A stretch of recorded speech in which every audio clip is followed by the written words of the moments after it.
বিদেশ থেকে ফেরত আসার পরে তাদেরকে প্রশিক্ষণ দিয়ে স্বাবলম্বী করে দিচ্ছে। কুষ্টিয়ায় আন্তর্জাতিক নারী নির্যাতন প্রতিরোধ কর্মশালা অনুষ্ঠিত হয়েছে।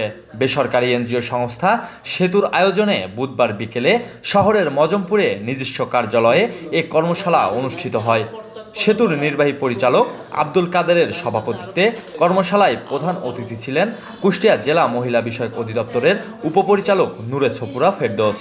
এ সময় বক্তারা বলেন, ডিজিটাল প্রযুক্তির অপব্যবহারের কারণে নারী ও কন্যা শিশুরা নানাভাবে সহিংসতার শিকার হচ্ছে। এসব প্রতিরোধে সামাজিক সচেতনতা বৃদ্ধি, প্রতিরোধমূলক পদক্ষেপ গ্রহণ, প্রয়োজনীয় প্রমাণ সংরক্ষণ এবং সর্বপক্ষীয় অংশগ্রহণ জরুরি। এছাড়াও নারী নির্যাতন প্রতিরোধে আইনগত সহায়তা, ডিজিটাল নিরাপত্তা ও সম্মিলিত উদ্যোগের উপর গুরুত্বারোপ করা হয়। কর্মশালায় প্রযুক্তির সহায়তায় সংগঠিত নারী ও কন্যাদের প্রতি জেন্ডার ভিত্তিক সহিংসতা বন্ধের আহ্বানও জানানো হয়।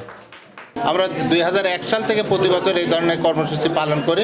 এটা কর্মসূচি না, আমাদের ফিল্ড লেভেলের দৈনন্দিন কর্মসূচি, আমাদের প্রশিক্ষণ কর্মসূচি।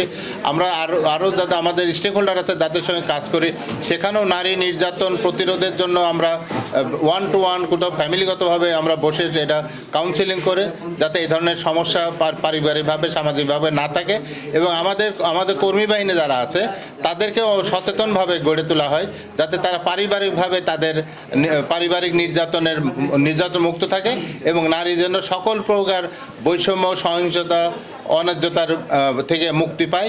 আমরা যদি সবাই সচেতন হই নারী নির্যাতন বন্ধে এবং আমরা ছেলে মেয়ে নারী পুরুষ একসাথে কাজ করি, তাহলে মনে হয় ঘর থেকে হোক বাইরে থেকে হোক সমাজ থেকে এই নির্যাতন বন্ধ হয়ে যাবে। আমি আশা করছি আগামীর বাংলাদেশে এই নির্যাতন দিবস থাকবেই না, ইনশাল্লাহ।